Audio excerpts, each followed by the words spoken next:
Hi అండి, అందరికీ నమస్కారం. Welcome to my channel. ఈ వీడియోలో ఏపీ ప్రభుత్వ ఉద్యోగులకు మరియు పెన్షనర్లకు 29% ఐఆర్ ఎట్టకేలకు మోక్షం.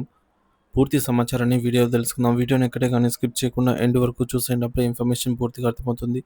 వీడియో చూస్తున్న ప్రతి ఒక్కరు వీడియోకి లైక్ చేయండి ఫ్రెండ్స్. ఈ వీడియోని తోటి ఉద్యోగ పెన్షనర్ మిత్రులతో అయితే షేర్ చేయండి.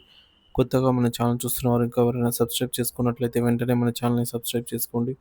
దీని ద్వారా నేను చేసే ప్రతి ఒక్క వీడియో మీ వరకు రీచ్ అవుతుంది. ఇక ఆలస్యం చేయకుండా వివరాల్లోకి అయితే వెళ్ళిపోదాము. ఫ్రెండ్స్, ఇక విషయానికి వచ్చినట్లయితే ఆంధ్రప్రదేశ్ రాష్ట్ర ప్రభుత్వ ఉద్యోగులకు మరియు పెన్షనర్లకు ఇటీవలి కాలంలో వరుసగా సానుకూల సంకేతాలు అందుతున్నాయి. ఉపాధ్యాయుల బదిలీలు, పదోన్నతులు, మహిళా ఉద్యోగులకు మెరుగైన మాతృత్వ సెలవులు వంటి నిర్ణయాలతో ఆశలు రేకెత్తించిన ప్రభుత్వం ఇప్పుడు ఉద్యోగులు అత్యంత కీలకమైనవిగా భావించే పే రివిజన్ కమిషన్, పీఆర్సీ, మధ్యంతర భృతి, ఐఆర్ అంశాలపై దృష్టి సారించినట్లు స్పష్టమవుతోంది. కీలక మంత్రివర్గ సమావేశం, ఉద్యోగుల ఆశలు.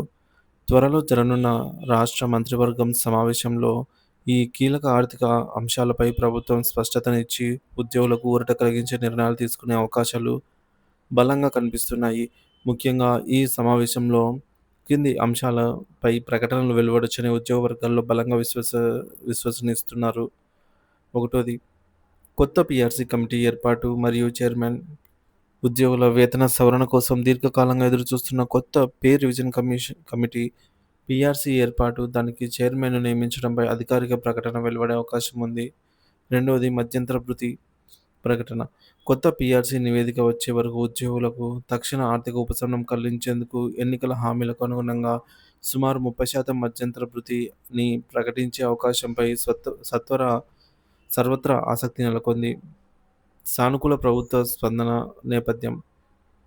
గత కొంతకాలంగా ఉద్యోగుల పట్ల ప్రభుత్వం సానుకూల దృక్పథంతో వ్యవహరిస్తోందని, ఇచ్చిన హామీలను నెరవేర్చే దిశగా అడుగులు వేస్తోందని చెప్పడానికి ఇటీవలి పరిణామాలే నిదర్శనము.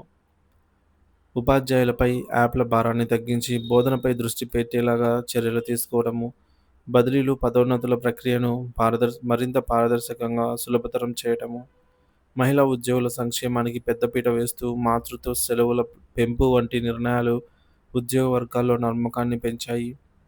ఈ సానుకూల వాతావరణం నేపథ్యంలో ప్రభుత్వం ఇప్పుడు ఉద్యోగుల ప్రధాన ఆర్థిక డిమాండ్లపై దృష్టి కేంద్రీకరించడం ప్రాధాన్యతను సంతరించుకుంది. కేబినెట్ సమావేశ వివరాలు మరియు ఇతర ఎజెండా.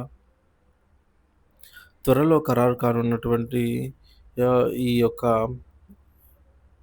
సాధారణంగా సో మే 8వ తేదీన కేబినెట్ భేటీ అయితే ఉండబోతోందండి. వెలగపూడి రాష్ట్ర సచివాలయంలో ముఖ్యమంత్రి నారా చంద్రబాబు నాయుడు గారి అధ్యక్షతన ఉద్యోగుల పీఆర్సీ, ఐఆర్ అంశాలతో పాటు ఎన్నికల మేనిఫెస్టోలోని కీలక హామీలైన తల్లికి వందనం, అన్నదాత సుఖీభవ వంటి పథకాల అమలు, రాష్ట్ర ఆర్థిక పరిస్థితి, ఇతర అభివృద్ధి సంక్షేమ కార్యక్రమాలపై కూడా ఈ సమావేశంలో చర్చించి కీలక నిర్ణయాలు తీసుకునే అవకాశం ఉంది.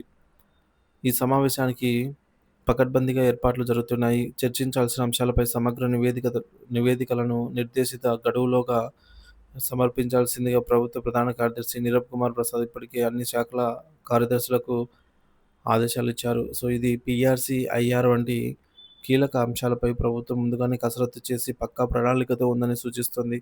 ఉద్యోగుల నిరీక్షణ మరియు ప్రాముఖ్యత. గత కొన్నేళ్లుగా ఆర్థికపరమైన ఇబ్బందులు, పెండింగ్ బకాయిల విడుదలలో జాప్యం వంటి సమస్యలతో సతమతమవుతున్న లక్షలాది మంది రాష్ట్ర ప్రభుత్వ ఉద్యోగులు, ఉపాధ్యాయులు, పెన్షనర్లకు ఈ మంత్రివర్గ సమావేశం అత్యంత కీలకం. పీఆర్సీ కమిటీ ఏర్పాటు, ఆశించిన స్థాయిలో ఐఆర్ ప్రకటన వంటి సానుకూల నిర్ణయాలు వెలువడితే అది ఉద్యోగుల్లో నూతన ఉత్సాహాన్ని నింపడమే కాకుండా ప్రభుత్వానికి, ఉద్యోగులకు మధ్య సత్సంబంధాలకు మరింత బలాన్ని చేకూరుస్తుంది. ప్రభుత్వం ఉద్యోగుల న్యాయమైన డిమాండ్లపై సానుకూలంగా స్పందించి వారి ఆశలను నెరవేరుస్తుందని రాష్ట్ర వ్యాప్తంగా ఉద్యోగ వర్గాలు ఉత్కంఠగా అయితే ఎదురుచూస్తూ ఉన్నాయి.